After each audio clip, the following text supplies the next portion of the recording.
आज हम लोग यूनिट एंड डायमेंशन में यूनिट कन्वर्जन पर क्वेश्चन सॉल्व करने वाले हैं कि किस तरीके से क्वेश्चन यूनिट कन्वर्जन पर आते हैं। एक सिस्टम ऑफ यूनिट के दूसरे सिस्टम ऑफ यूनिट में न्यूमेरिकल वैल्यू को फाइंड आउट कैसे किया जाता है, उसी पर बेस्ड हम आज क्वेश्चन सॉल्व करने वाले हैं। एक थोड़ा सा क्विक रिवीजन कर लेते हैं इस टॉपिक पर। हम लोग इसमें पढ़ते क्या है, एन यू बराबर कांस्टेंट होता है। अच्छा, एन क्या होता है? न्यूमेरिकल वैल्यू, और यू क्या होता है? यूनिट होता है। दोनों का आपस में इनवर्स रिलेशन होता है। अगर न्यूमेरिकल वैल्यू बड़ी है तो जाहिर सी बात है यूनिट छोटी होगी, क्योंकि दोनों का आपस में इनवर्स रिलेशन है और दोनों का जो मल्टीप्लायर है मींस एन इंटू यू जो होता है वो कांस्टेंट के बराबर होता है। जब ऐसे क्वेश्चन को हम लोग सॉल्व करते हैं, हम लोग को सिंपल एक काम करना होता है कि एक सिस्टम ऑफ यूनिट मतलब n1 u1 को दूसरे system of unit n2 u2 से इक्वल करना पड़ता है, मतलब इक्वल दिखाना पड़ता है। देखो कैसे सॉल्व करेंगे ऐसे क्वेश्चन को। यहाँ पर क्वेश्चन क्या है, in a new system of unit of length is x metre. यहाँ पर एक नया सिस्टम ऑफ यूनिट है जहां पर लेंथ की जो यूनिट दी गई वो बोला गया x मीटर दिया गया है, ठीक है।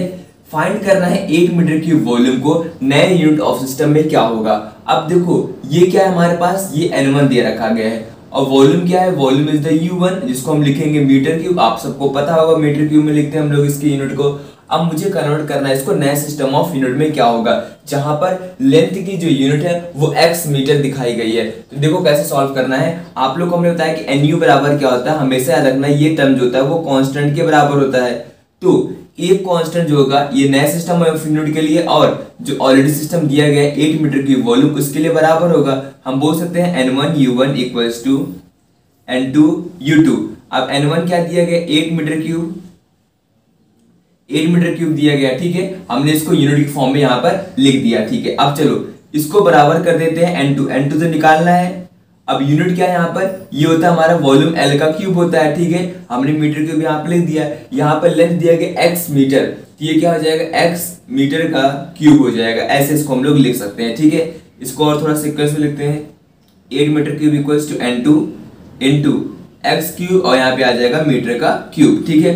अब देखो मीटर का क्यूब और मीटर का क्यूब दोनों आपस में कैंसिल आउट होकर कट गए, तो बचा क्या, n2 इक्वल्स कितना आ जाएगा, यहाँ पे बच गया 8 इंटू ये इधर चला जाएगा तो क्या हो जाएगा x की पावर -3, ये आगे n2 की वैल्यू। इस तरीके से हम लोग क्या कर सकते हैं, न्यूमेरिकल वैल्यू नए यूनिट में फाइंड आउट कर सकते हैं। हमने यहाँ पर क्या किया, फिर से देखो क्वेश्चन में क्या है, एक नए सिस्टम ऑफ यूनिट है जहां पर लेंथ की यूनिट दी गई है x मीटर।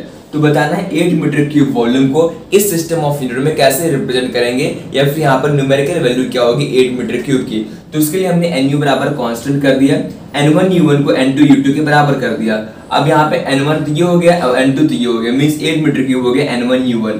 अब n2 मुझे निकालना है, u2 दे रखा मुझे पास, लेंथ की यूनिट है x सेंटीमीटर और वॉल्यूम होता है L का क्यूब, तो हमने कर दिया x मीटर का क्यूब, तो क्या हो जाएगा s क्यूब और मीटर का क्यूब। तो मीटर का क्यूब कट गया, n2 को कितना हो जाएगा, 8 इंटू ये इधर है, इधर चला जाएगा x पावर -3 हो जाएगा। तो ये आगे हमारे n2 की वैल्यू। इस तरीके से अगर क्वेश्चन आता है हम लोग ऐसे ही सॉल्व करेंगे।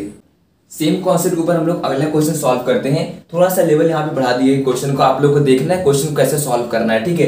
देखो स्टार्ट करते हैं, पहले क्वेश्चन पढ़ते हैं। In a new system of unit, नया सिस्टम ऑफ यूनिट है जहां पर यूनिट ऑफ लेंथ को बोला गया 10 सेंटीमीटर है, ठीक है। तो जैसा क्वेश्चन में कर रहा है वैसा हम करते जाएंगे। बोला गया कितना, 10 centimetre and unit of time is 2 second, time को बोला गया 2 सेकंड है, ठीक है। टाइम की unit of mass is 5 kg। अच्छा, मास का भी नया यूनिट कितना है, 5 kg दिया गया, ठीक है। अब देखो find the value of 5 joule of energy. अब मुझे है ना 5 जूल ऑफ एनर्जी की वैल्यू फाइंड आउट करनी है कि नए सिस्टम ऑफ यूनिट में क्या होगा। अब देखो 5 जूल ऑफ एनर्जी जूल के फॉर्म में बोला गया, ऐसा यूनिट है, तो इसको नए सिस्टम ऑफ यूनिट में कन्वर्ट करना है। कुछ नहीं करना है, जैसे हमने बताया था n1 u1 को n2 u2 के बराबर कर देना है, ठीक है। अब मुझे क्या करना है, n1 तो पता चल गया मुझे, यहाँ पे 5 दे रखा गया है। जूल क्या होती है, एनर्जी की यूनिट होती है, तो जूल तो लिखेंगे नहीं, इसको हम यूनिट के फॉर्म में कन्वर्ट करेंगे। तो कैसे कन्वर्ट करें, देखो एनर्जी क्या होता है, वर्क डन के बराबर। वर्क डन क्या होता है, फोर्स मल्टीप्लाई बाय डिस्प्लेसमेंट। तो फोर्स क्या होता है, m इंटू ए, और ये हो गया डिस्प्लेसमेंट का s। मास को हम लोग लिखते हैं kg में, और ये हो गया एक्सेलरेशन मीटर पर सेकंड का स्क्वायर, और s होता है डिस्टेंस को हम लिखेंगे मीटर में। तो क्या हो जाएगा, ये kg मीटर का स्क्वायर अपॉन सेकंड का स्क्वायर। तो ये हो जाएगा एनर्जी की यूनिट। तो हम यहाँ पर लिखेंगे n1 की जगह 5 जूल लिखेंगे, ठीक है। जूल में लिखा गया 5 लिख देते हैं, ठीक है, इनटू अब u1 कितना है, kg मीटर का स्क्वायर सेकंड का स्क्वायर। n2 तो निकालना है क्योंकि बोला गया नया सिस्टम ऑफ यूनिट में एनर्जी की वैल्यू क्या होगी, तो अब मुझे U2 पता करना है, U2 क्या हो जाएगा वो हम यहाँ से लिखेंगे। पहले क्या लिखना होता है kg, मतलब मास की यूनिट लिखनी होती है। तो यहाँ पर क्या हो जाएगा 5 kg, ठीक है, क्या है ये 5 kg यहाँ पे लिख देंगे हम लोग, ठीक है। और ये हो गया 5 kg। देन इसके बाद हम लोग लिखना लेंथ, लेंथ किस में दिया गया 10 सेंटीमीटर, इसका स्क्वायर होगा 10 सेंटीमीटर, इसका क्या रहेगा स्क्वायर रहेगा, ठीक है। अपॉन नीचे क्या हो जाएगा, नीचे होता है टाइम सेकंड स्क्वायर, ठीक है। तो क्या हो जाएगा 2 का स्क्वायर, 2 सेकंड का स्क्वायर हो जाएगा। अब चलो इसको ओपन कर लेते हैं और लिखते हैं कैसे इसको हम लिखेंगे हम लोग 5 इंटू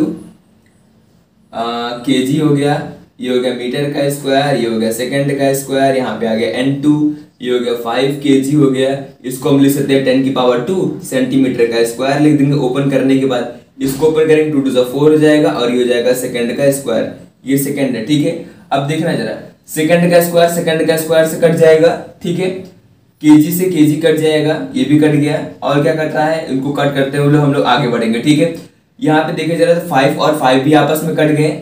और क्या कटेगा, यहाँ पे मीटर का स्क्वायर, यहाँ पे सेंटीमीटर का स्क्वायर है। अब इन दोनों को मुझे कट करना पड़ेगा कैसे भी। अब मुझे पता है कि 1 मीटर में 100 सेंटीमीटर होता है। क्या होता है 100 सेंटीमीटर, 1 मीटर स्क्वायर में कितना हो जाएगा 10 की पावर 2 का सेंटीमीटर का स्क्वायर, ये हो जाएगा, ठीक है।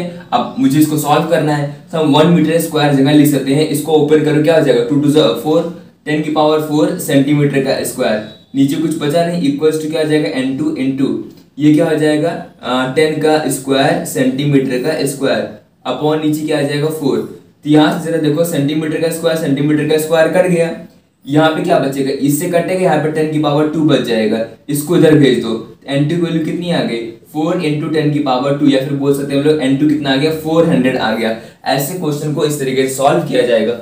देखो कितनी आसानी से हमने कर दिया nu बराबर कांस्टेंट का यूज करके। क्वेश्चन को फिर से एक बार समझते हैं। क्वेश्चन में क्या था, नया सिस्टम ऑफ यूनिट था जहां पर लेंथ की यूनिट दे रखी गई थी 10 सेंटीमीटर। ये नए सिस्टम में एज्यूम किया गया, कुछ भी एज्यूम कर सकते हैं, वो पेपर में अलग अलग वैल्यू हो सकती है। तो आप लोग को ध्यान देना क्या क्या लिखा गया है। तो हमने यहाँ पे लिख दिया 10 सेंटीमीटर, टाइम को लिया गया 2 सेकंड, टाइम को हमने लिख दिया 2 सेकंड, मास को लिया गया 5 kg, हमने लिख दिया मास को 5 kg। फाइंड करना है 5 जूल ऑफ एनर्जी को नए सिस्टम ऑफ यूनिट में कैसे एक्सप्रेस करेंगे, ये उसकी न्यूमेरिकल वैल्यू क्या होगी। अब 5 जूल बोला गया, ये तो दिया गया n1 5, n2 हमने कैसे निकाल दिया, इसका यूनिट निकाल। एनर्जी क्या होता है वर्डन, वर्डन क्या होता है फोर्स इनटू डिस्प्लेसमेंट, फोर्स क्या होता है Newton second law, F equals to ma, ma यहाँ पे हमने लिखा और मास का लिख दिया kg। एक्सेलरेशन क्या होता है मीटर पर सेकंड स्क्वायर, और डिस्टेंस का हो गया मीटर, तो क्या बन गया kg मीटर का स्क्वायर सेकंड का स्क्वायर। हमने यहाँ पे n1 u1 को लिख दिया। अब रही बात n2 u2 की, n2 तो मुझे निकालना है, क्वेश्चन में कहा गया निकाल के दिखाओ क्या आएगा। और u2 क्या हो जाएगा इसी फॉर्म में, जो नए सिस्टम ऑफ यूनिट का लेंथ मास टाइम दिएगा उसी फॉर्म में लिखेंगे। जैसे हमने यहाँ पे मास को लिखा 5 kg, क्योंकि क्वेश्चन में बोला गया था मास 5 kg होगा, और लेंथ बोला गया 10, तो यहाँ पे लिख दिया 10 स्क्वायर रहेगा, इसने हमने स्क्वायर कर दिया। टाइम का भी देखो स्क्वायर है, तो यहाँ पर 2 सेकंड का स्क्वायर कर दिया। बस हमने वैल्यू को कट कर दिया, और जहाँ पे कन्वर्ट करना था मीटर स्क्वायर, हमने वहां पर सेंटीमीटर की जगह कन्वर्ट करके सॉल्व किया। n2 की वैल्यू आ गई 400। तो ऐसे क्वेश्चन को इस तरीके से सॉल्व किया जाएगा।